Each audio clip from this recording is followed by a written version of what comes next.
Detecting Talk of the Day, January the 8th, a minute after 9 o'clock. Some of y'all may have seen this video done by this gentleman. You know, I believe there's a lot of overgeneralization done in that video. He's making reference, basically, negative connotations aimed at people that do on top of the ground test garden test. You know, the Vortex didn't make this man's list, did it? I want you to think about this. The Vortex was exposed, its shortcomings, a lot of its shortcomings were exposed to in what? Wasn't live digs, was it? It wasn't even out detecting. It was actually test garden and on top of the ground test. How about that shit? But it didn't make his list, did it?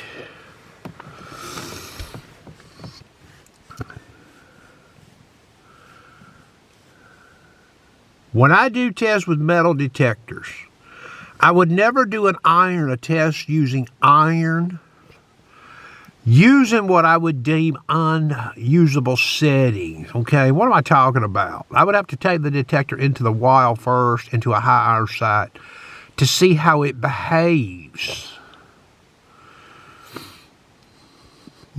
You wouldn't see me take a DS2 into a high iron site, for example, running silencer 0. Now, you may see me show silencer 0 in a video, but that's just for a comparison to see the machine's behavior, okay?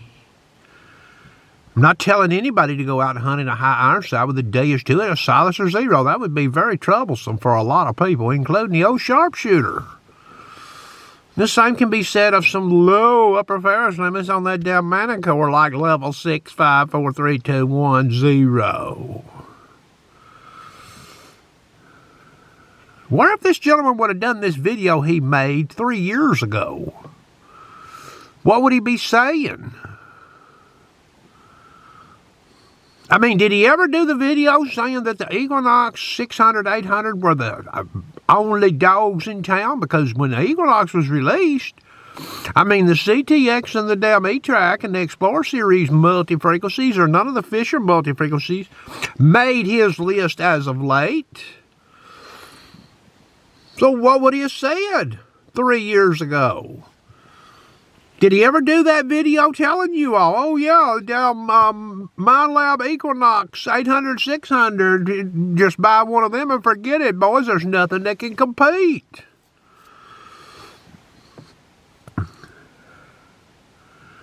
This gentleman makes reference of, if you took these detectors in the wild and you swept them, it's going to be extremely low percentage where one would see a target and another one wouldn't. Okay, well, I agree with that. Yeah, but one problem with that.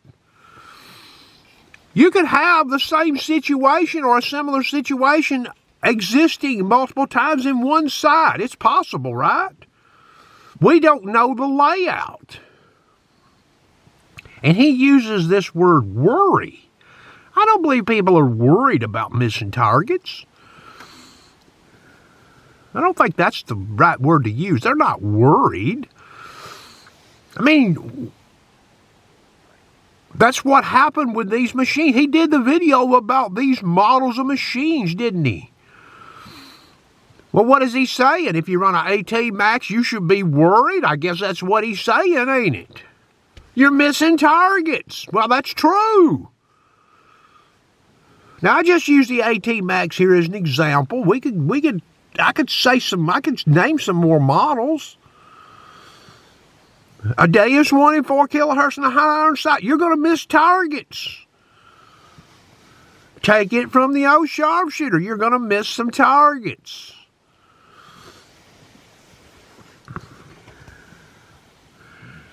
You know, these machines, if you listen to this guy, you would almost want to think that they're all created equal. That's not true at all. That's not true. The Manticore, It is probably the supreme being currently on Assault Beach. Wet Salt said it's the supreme being. Followed closely by DS2, equal-sized coils. And then for the smallest of non-ferrous in Assault Beach, it's the Manticore with the M8 coil. Okay, you all got a Manticore and you got an M8 coil and you want to go to Assault Beach, you're going to dig some shit so small, according to Mr. Dedkowski, you won't even believe it. That's what that man said. He's dug some of the smallest non-ferrous he's ever dug in his life. He hasn't made that statement about a damn DS2 or a damn Legend or anything else.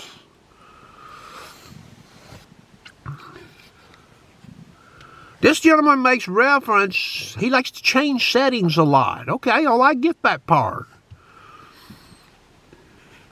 Are some detector models of the ones he mentioned more forgiving than others? I mean, that's part of it, right? So what are you doing? You're out there changing settings to what? Oh, to make a detector hit a target after you find it with another detector? Is that a possibility? Well, if that's the case, that could mean something, right? You see, I'm a realist. And here's a few questions I'll ask people.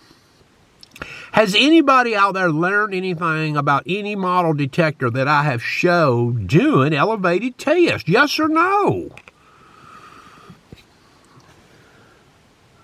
You know the funny part about all this?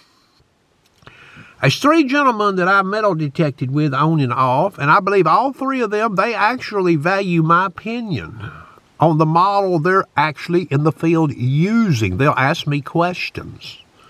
Why is that? Oh, they've watched some of my videos. Oh, and they have interacted with me. So I must not be a damn dumbass to them, huh?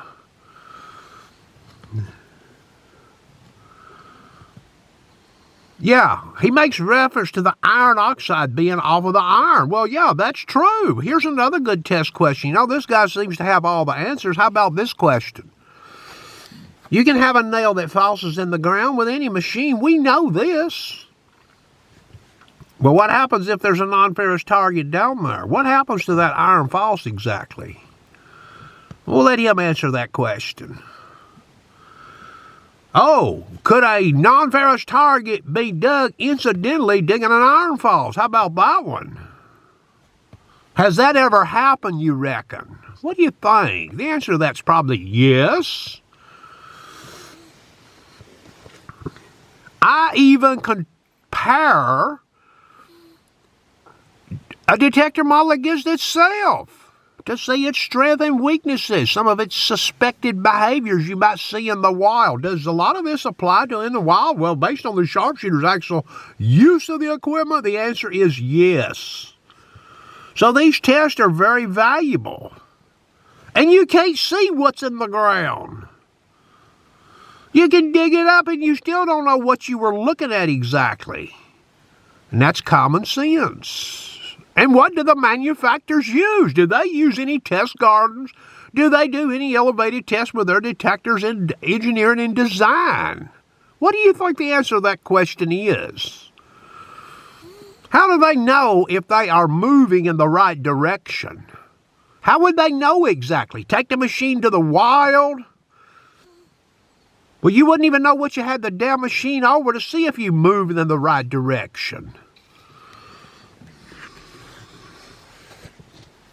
So, yeah, you've got high mineral dirt. Are these machines all created equals in the high mineral dirt? I don't know.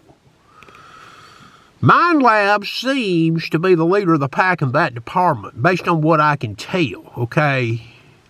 They've spent years looking at this, and they've been making machines for a while now, multi-frequency.